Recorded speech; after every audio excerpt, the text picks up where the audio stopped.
राजस्थान के जैसलमेर जिले में एक गांव है बासनपीर।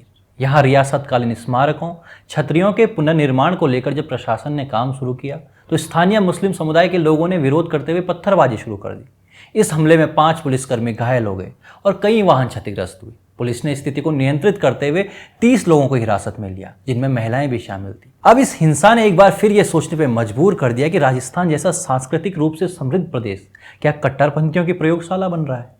क्योंकि यह घटना किसी एक गांव की समस्या नहीं है, ये पूरे राजस्थान में देखने को मिल रहा है। नमस्कार, मैं अभिषेक, आप देख रहे हैं द पैम्फलेट। दोस्तों, 2022 से लेकर अब तक राजस्थान के अलग अलग हिस्सों में रिलीजन से जुड़ी ऐसी हिंसा की कई घटनाएं सामने आई हैं जो किसी न किसी बहाने भड़की, लेकिन उसके पीछे मजहबी पहचान और वैचारिक ध्रुवीकरण का प्रभाव स्पष्ट दिखता है। सबसे पहले 2022 में करौली की घटना सामने आई, जब हिंदू नववर्ष के दिन बाइक रैली पर सुनियोजित तरीके से पथराव हुआ। इसके बाद मई 2022 में जोधपुर में ईद के दिन 2 समुदायों के बीच झड़पें हुई। जून 2022 में उदयपुर में दर्जी कन्हैया लाल की निर्मम हत्या के गवाह तो हम सब हैं, क्योंकि हत्यारों ने सोशल मीडिया पर वीडियो डालकर इसे मजहब से प्रेरित बताया था। फिर साल 2023 में जयपुर ग्रामीण, टोंक और कोटा में भी धार्मिक आयोजनों के दौरान पथराव और हिंसा हुई। 2024 में राजसमंद के राजनगर में नाबालिग पर चाकूबाजी हुई। उसके बाद पूरे क्षेत्र में आगजनी और उपद्रव की स्थिति बन गई। अब 2025 में जैसलमेर की ताजा घटना इस सूची में नया नाम जोड़ती है। दोस्तों, इन घटनाओं को केवल कानून व्यवस्था के नजरिए से देखना अधूरा होगा। राजस्थान का मुस्लिम समुदाय सदियों तक अपने लोक सांस्कृतिक मेल जोल और परंपरागत सौहार्द के लिए जाना जाता रहा है। मेव, मीरासी, मांगनियार, लंगा जैसे समुदाय न सिर्फ हिंदू त्योहारों में भाग लेते थे, बल्कि इनकी लोक संस्कृति में भी मिला जुला रूप दिखता था। मारवाड़ी भाषा, लोक संगीत और मिलजुल कर जीवन जीने की परंपरा इस समाज की विशेषता थी। लेकिन अब स्थितियां बदल रही हैं। पिछले कुछ वर्षों में कुछ ऐसे सामाजिक सांस्कृतिक संकेत देखने को मिले हैं जो इस पारंपरिक संतुलन को प्रभावित कर रहे हैं। पर्दा, दाढ़ी, टोपी और पहनावे में एक अलगाववादी धार्मिक प्रतीकवाद तेजी से उभरा है। त्योहारों से दूरी, शुद्ध मजहबी पहचान का आग्रह और बच्चों को स्थानीय स्कूलों से हटाकर मदरसों में भेजने की प्रवृत्ति बढ़ी है। इस बदलाव के पीछे कई कारण हैं। एक प्रमुख कारण है उत्तर प्रदेश, बिहार और अन्य राज्यों से आकर राजस्थान के कस्बों और गांवों में सक्रिय होने वाले कुछ मौलवियों का प्रभाव, जो देवबंदी या तबलीगी विचारधारा का प्रचार करते हैं।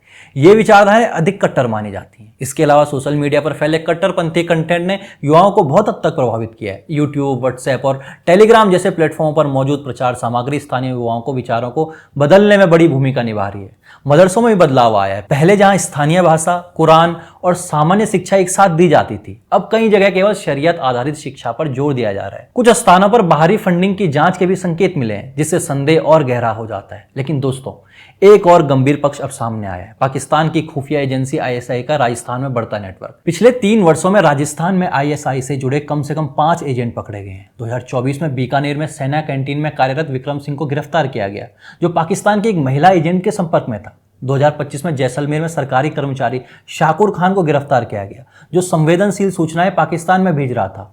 नागौर और मुवाट से भी ऐसे मामले सामने आए, जहां युवक पाकिस्तान में ट्रेनिंग लेकर लौटे थे। इनमें से कई एजेंट सोशल मीडिया, व्हाट्सएप और फर्जी ID का इस्तेमाल कर भारतीय सैन्य संरचना, संवेदनशील स्थानों और सामरिक जानकारियों को पाकिस्तान तक पहुंचाने में लगे थे।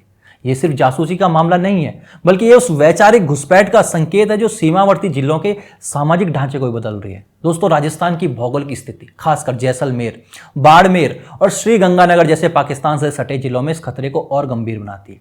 कुछ वर्ष पहले BSF ने एक रिपोर्ट गृह मंत्रालय को भेजी थी, जिसमें बताया गया था कि जैसलमेर और आसपास के क्षेत्रों में मुस्लिम आबादी वृद्धि दर अन्य समुदायों की तुलना में अधिक है। साथ ही मस्जिदों की संख्या और विदेशी पहनावे जैसे संकेत भी दर्ज किए गए। गृह मंत्रालय ने इस रिपोर्ट को सीमावर्ती निगरानी का हिस्सा बताया, लेकिन यह स्पष्ट था कि डेमोग्राफी परिवर्तन एक चिंता का विषय बन रहा है। कुछ जगहों पर नई बसाहटें, जनसंख्या की असंतुलित वृद्धि और मजहबी पहचान आधारित राजनीति ने स्थानीय लोगों को आशंकित किया है। सरकारी तंत्र के भीतर भी अब ये मांग उठ रही है कि सीमावर्ती इलाकों में जनसंख्या आंकड़े और सामाजिक गतिविधियां अधिक निगरानी में रखे जाए। दोस्तों, इन सभी घटनाओं और प्रवृत्तियों को एक साथ देखने से यह साफ समझ आता है कि राजस्थान का सामाजिक ताना बाना एक गहरे बदलाव से गुजर रहा है। यह बदलाव केवल सांस्कृतिक नहीं, वैचारिक और राजनीतिक भी है। बासनपीर की घटना महज एक स्मारक पुनर्निर्माण को लेकर उपजा विवाद नहीं है, ये उस बड़े सामाजिक परिवर्तन की झलक है जो धीरे धीरे पूरे राज्य को प्रभावित कर रहा है। इसलिए सवाल ये नहीं रह गया कि ये आइसोलेटेड घटना है या नहीं। सवाल यह कि राजस्थान में बढ़ती कट्टरता, सीमावर्ती जिलों में हो रहे डेमोग्राफी बदलाव और युवाओं में फैलती वैचारिक कट्टरता को समय रहते समझा और संभाला जाएगा या नहीं। बने रहिए हमारे साथ, देखते रहिए द पैम्फलेट। धन्यवाद।